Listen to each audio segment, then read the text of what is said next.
vamos a introducirnos en las funciones, el último grupo de funciones que vamos a ver, que son las más generales, que son los campos vectoriales.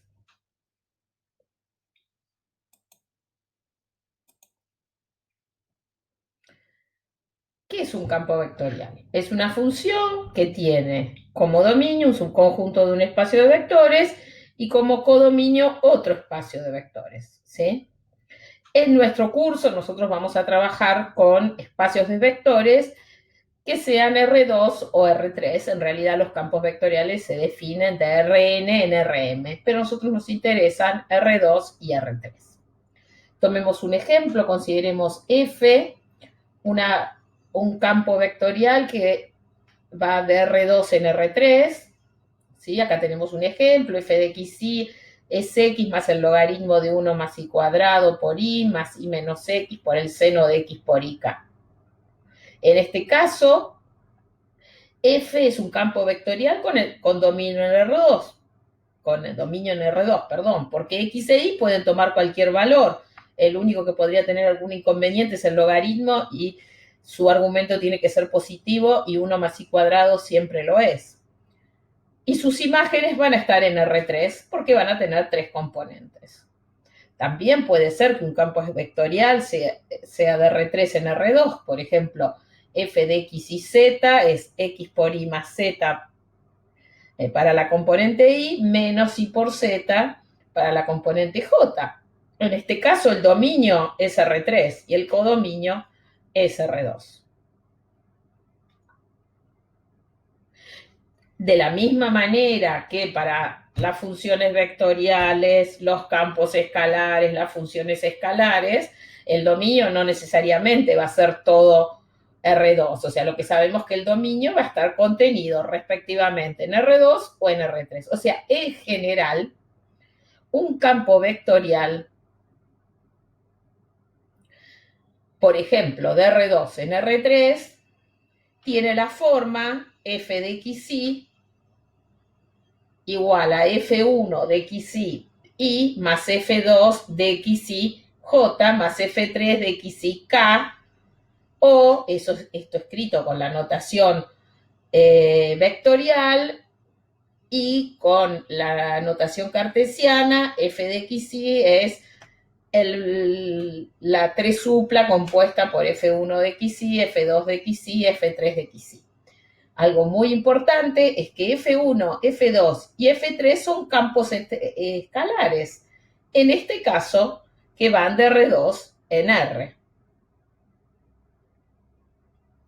De la misma manera que lo vimos para las funciones vectoriales y para los campos escalares en la parte que lo necesitamos, ambas formas son dos maneras de escribir al campo vectorial. Una vectorial, la otra cartesiana. Entonces, supongamos que tengamos un campo vectorial f de xy igual a x menos y por y más y por el logaritmo de x por j más x por y por k. También lo podemos expresar f de xy, x menos y logaritmo de x, xy. ¿Qué ocurre con el dominio de este campo vectorial? El dominio va a estar contenido en R2. ¿Y quién va a ser el dominio? Necesitamos que x sea mayor que 0 para que el logaritmo esté definido. Por lo tanto, el dominio de f va a ser el conjunto de los xy que están en R2, tal que x es mayor que 0. Tomemos otro ejemplo de campo vectorial. F de xy igual a x cuadrado más x por y más y cuadrado más xj. Y lo mismo escrito en componentes.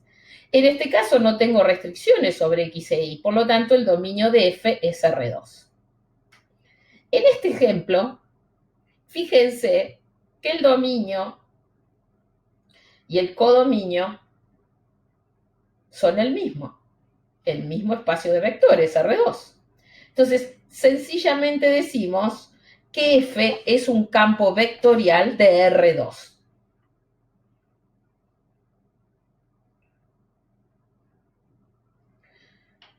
En general, si ocurre lo mismo, pero en el mismo Rn decimos que F es un campo vectorial en Rn.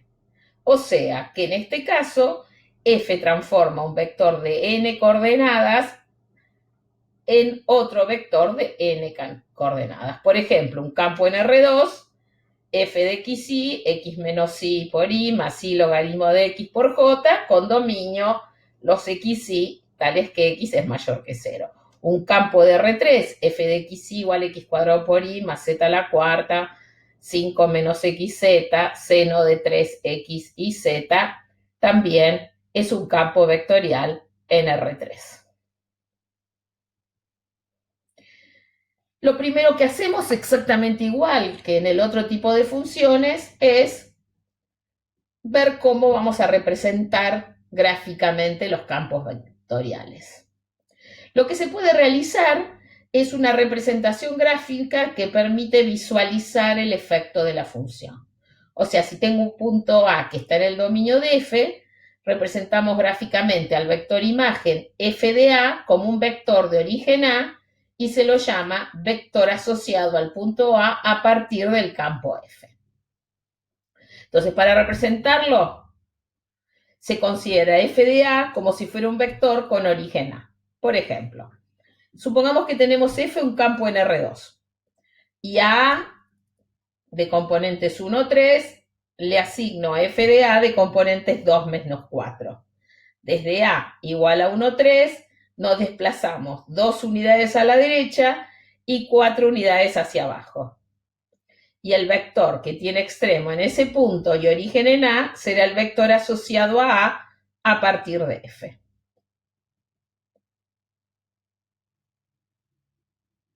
Voy a eliminarlo. Bien. Y acá tenemos la representación gráfica, ¿sí? La representación gráfica, tenemos el punto A, 1, 3. A partir de A, usamos A como origen, marcamos el vector de coordenadas 2 menos 4, o sea, 2 hacia la derecha, 4 hacia abajo. 2 hacia la derecha, 4 hacia abajo. Entonces, interpretemos esto a partir de un ejemplo. No lo miren ese dibujito porque hay un error. Supongamos que el campo vectorial F es una función que utiliza el servicio meteorológico para medir los vientos en distintas regiones. Pensamos a cada punto del plano como una ciudad y sus vectores asociados indican las intensidades y las direcciones de los vientos en dichas ciudades. Entonces, si tenemos el punto 1, 3, representa a la ciudad de Santa Rosa. Y el punto 2 menos 4 representa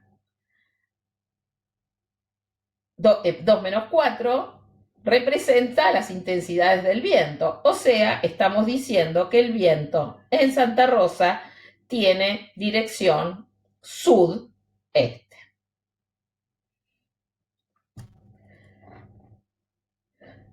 Esto se puede generalizar un poquito más, porque supongamos que el campo es de R3 en R2. Podemos agregarle a la variable espacial de la ubicación de la ciudad el tiempo. Entonces podemos definir f de x y t. Entonces, supongamos que tenemos f de 1, 3t igual a f de at. Y la especializamos en un valor, 5. Entonces, ¿qué quiere decir? Que f de 1, 3, 5 aporta los datos sobre el estado de los vientos a la hora 5 de cierto día. Supongamos que estamos mirando durante un día. Mientras que f de 1, 10 representa el viento a la hora 10 de ese mismo día. Entonces, fíjense cómo uno puede incluir más variables y obviamente obtiene mayor información. Bueno, supongamos ahora que tenemos el campo vectorial en R2 menos y más xj, porque hasta es igual Si lo escribimos en coordenadas cartesianas, menos i x. Entonces, calculemos las imágenes de 1, 2, de 2, 1, de 3, 1, para ver cómo se comporta esta función. Entonces, la imagen del 1, 2 es el menos 2, 1, porque la función cambia de orden y le cambia el signo al primero. La función del 2, 1 es el menos 1, 2, del 3, 1 el menos 1, 3, y uno lo que empieza a tomar acá, del menos 3, 2, menos 2, menos 3, del menos 2, menos 1, el 1, menos 2. ¿Sí? Entonces, fíjense que ahí tienen las representaciones gráficas. En el 1, 2 representamos el menos 2, 1. En el 2, 1 representamos el menos 1, 2. Entonces, ya sabemos que todos los puntos que tengan su primera componente a la derecha, ¿sí?, van a inclinarse hacia la izquierda, ¿m? Por el tema del signo de la segunda componente, cuando estén en el semiplano superior. Entonces, evidentemente lo que uno está buscando es ver cómo se comporta esto, pero no con 5 valores, sino con gran cantidad de vectores. Y las gráficas adquieren estos aspectos. La primera, la que estamos viendo recién, fíjense, menos ix como seno de x, seno de y. Hay un montón de cosas que podemos decir, que si una de las componentes es 0, queda vertical o horizontal. X0, ahí sabemos que siempre la segunda componente, o sea, va a ser todos vectores paralelos al eje X. Y X y Z va marcando como una especie de estrella desde el origen. Lo más importante es interpretar algunas aplicaciones. Supongamos que un fluido se mueve a lo largo de un tubo. Si en cada punto se grafica la velocidad del fluido en dicho punto, se obtiene el campo de velocidad v del fluido. Entonces, la rapidez del fluido queda representada a través de la longitud de las flechas, y tanto la rapidez como la dirección pueden cambiar en cada punto. Otro ejemplo muy importante es la fuerza de atracción que ejerce la Tierra sobre cada cuerpo, que es obviamente la ley de Newton, definida por el siguiente campo vectorial. M mayúscula es la masa de la Tierra, G la aceleración de la gravedad, M la masa del cuerpo y R el módulo de vector X y Z. Entonces, esa va a ser la fuerza de atracción que ejerce la Tierra sobre cada cuerpo, y en el gráfico pueden ver cómo queda representada, obviamente, en el espacio. Otro ejemplo es el que habíamos visto antes, que graficamos, que describe el movimiento giratorio de las partículas sobre una superficie plana que gira. Por ejemplo, un plato. Mueve un plato y una partícula que se mueve. Otro ejemplo es y sobre x cuadrado más y cuadrado por y, más menos x sobre x cuadrado más y cuadrado por j, que describe la velocidad del agua en movimiento circular como ser el campo que se produce al quitar el tapón en una pileta. Entonces ya tenemos una especie de representación para los campos vectoriales. ¿Cómo generamos derivadas? Bueno, como nuestras componentes son campos escalares, a esos campos escalares les podemos fabricar derivadas parciales.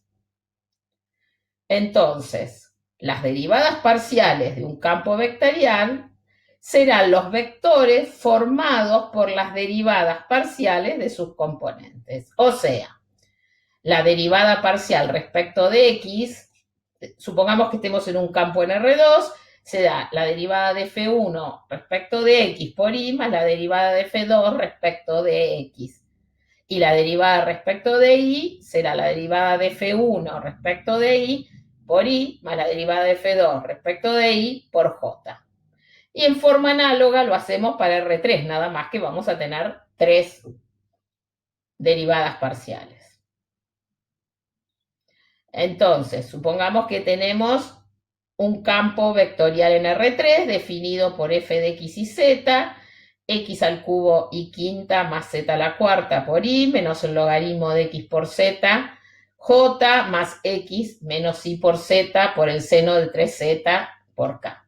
Entonces, si tenemos que buscar la derivada parcial respecto de x, derivamos cada una de las componentes respecto de x. Entonces, 3x cuadrado por y quinta más 0, porque no aparece x, depende de z, es constante, menos 1 sobre x por z por la derivada de x por z respecto de x, que es z, más seno de 3z como una constante por la derivada de x menos y por z, que es 1. La derivada respecto de y la derivada respecto de z se hace en forma análoga.